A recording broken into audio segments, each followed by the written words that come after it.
Hi, I'm Mark. This is my October review for Sagittarius Sun sign and Sagittarius rising. This month we have 4 planets turning direct, including your ruler Jupiter, which is good news. We also have a couple of different aspect patterns I'll be telling you about. And we start the month with Mercury retrograde. Now Mercury is retrograde in your 11th house. So now's a chance to work with the energy while it's retrograde. And Mercury in 11th is about friendships and friends.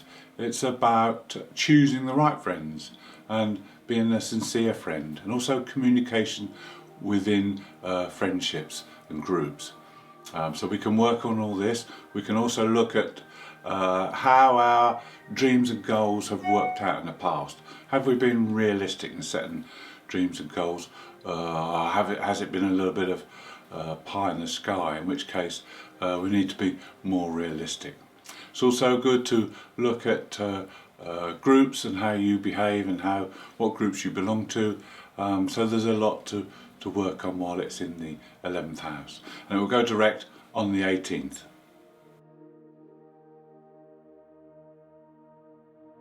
On the 1st, Venus makes a positive aspect to Pluto. Now Venus is in the 12th house, so there'll be unconscious desires coming through, very powerful emotions. And you need to establish where they've come from and how they affect your relationships. Then also on the 1st we have one of those aspect patterns I was talking about, and this one is called a kite. Now this comprises of a grand trine, which is in air, and this is between the Sun, the black moon and Saturn. Now the grand trine in air itself is a very dynamic aspect pattern, but you've got the added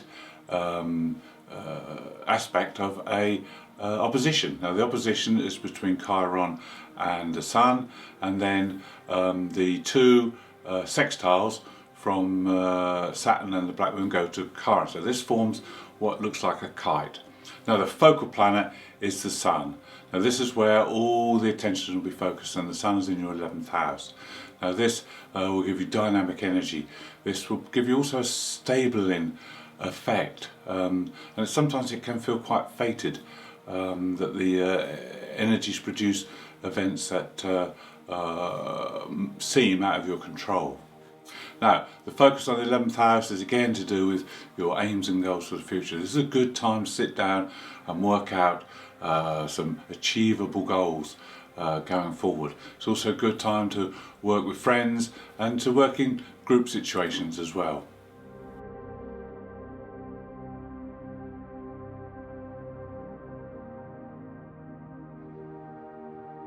On the 3rd we have a positive aspect between Mercury and Jupiter. Now these two work well together because Jupiter's in the house ruled by Mercury. And this is a good time to plan. These two are both retrograde, so it's not going to be direct energy, it's more indirect. So it's a good time to work behind the scenes, do some planning and some organisation, trying to work out what it is that you want to achieve going forward and set some realistic goals. Then on the 5th we have an abundance of energy as Mars and the Sun come together for 6 days. Now if you've got physical projects to do, this is fantastic. If not, you need to exercise to offset some of the physical energy. And with these two together in your 11th house, you want to assert yourself and show how good you are to your friends and colleagues, and you want to rise to the top in group situations. On the 6th we have a new moon. This new moon is in the 11th house as well, so this has added more weight to this area. And it's also in Libra. So the new moon in Libra is about attaining balance. It's about getting equilibrium back if you've been out of balance. And it's about restoring that so that you can have a balanced lifestyle. And again in the 11th house it's about dreams, your goals. It's about networking. Above all, this new moon is about making connections, networking with people. This is going to be very important for your future. Also, if you feel the need, you need to join groups and network within the groups and colleagues at work. Now networking is going to put you in good stead because the people you will meet are going to help you greatly in the future, and you can achieve more with others than you can on your own. Also on the 6th, Pluto moves direct. So there'll be advantages here for your financial side once Pluto moves out of the darkness of the shadow side and into the light. Then on the 9th we have two aspects. The first is a double aspect from Mercury, who's retrograde, to the Sun and Mars. Now Mercury can look and help you look within, and with Mars it's to see where you've wasted time and energy with other people, especially friends, maybe some people that drain your energy, and you'll see this now and you'll be able to detach from them. And then with the Sun, Mercury will show you your inner light and whether it's shining bright for others to see or whether it's dull and needs some polishing. Then also on the 9th we have Venus making a connection with the Moon's node. She conjuncts the South node and opposes the North node. So here we have to be aware that there may be things that come up from the past, karma issues that come up from the past behaviours, past people, and these are to be ignored because there's nothing new the past can teach you. We need to look to the future and the North node. This is in the 7th house. This is about other people. This is about sharing your time with other people. This is about understanding other people and their needs and focusing on that. On the 11th we have Chiron, who's in the 5th house of self-expression, making a positive aspect with the Black Moon Lilith. So now you can express your inner desires with confidence. You can express your sexuality through love, and you can also work on your past wounds and also help other people. Within your relationships you can help other people who've also got wounds. On the same day Saturn moves direct. Now Saturn can help you on your current path. He will help to steer you and guide you, make sure you stick to the right direction.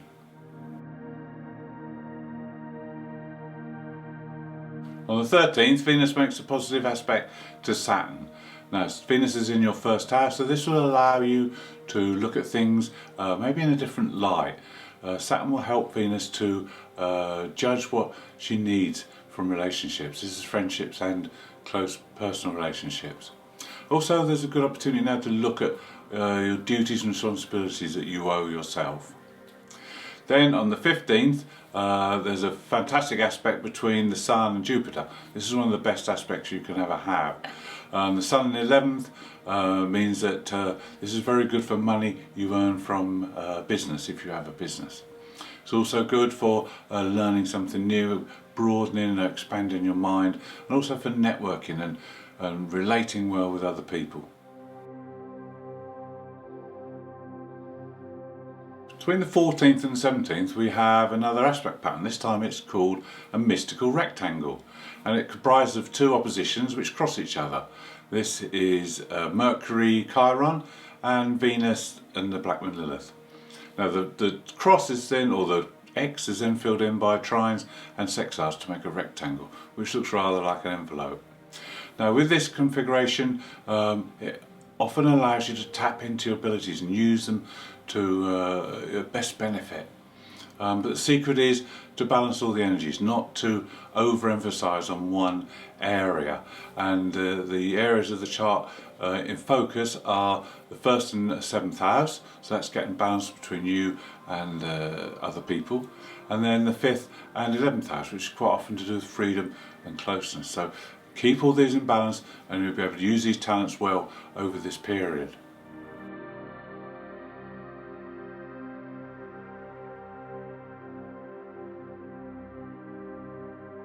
Overlapping this mystic rectangle is another kite. This time it goes from the 16th until the 21st. The only difference is that the focal planet this time is Mercury rather than the Sun.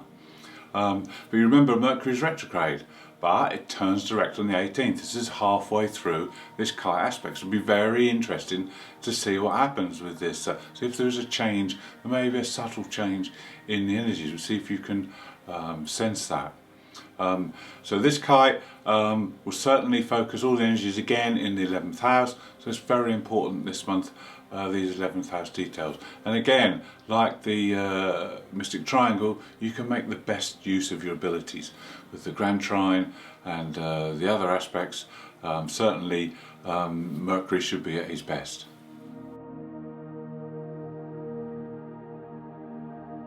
On the 17th, the Sun makes a square aspect to Pluto. Now the key word for this aspect is to purge. Pluto's in that second house of possessions, so it's a good time to get rid of things that you no longer need, have a clear out so that you can make way for new. Then on the 18th, not only does Mercury go direct, but also Jupiter goes direct and immediately has a positive aspect from Mars. Now Jupiter's in that third house. This is a good day for making business decisions. It's a good day to make financial decisions or any decision really, and also to learn new things. But there's also a lot of physical energy, so it's not just about learning and doing the mental stuff, you have to do something physical as well. So you may need to exercise or use that energy up in some positive way.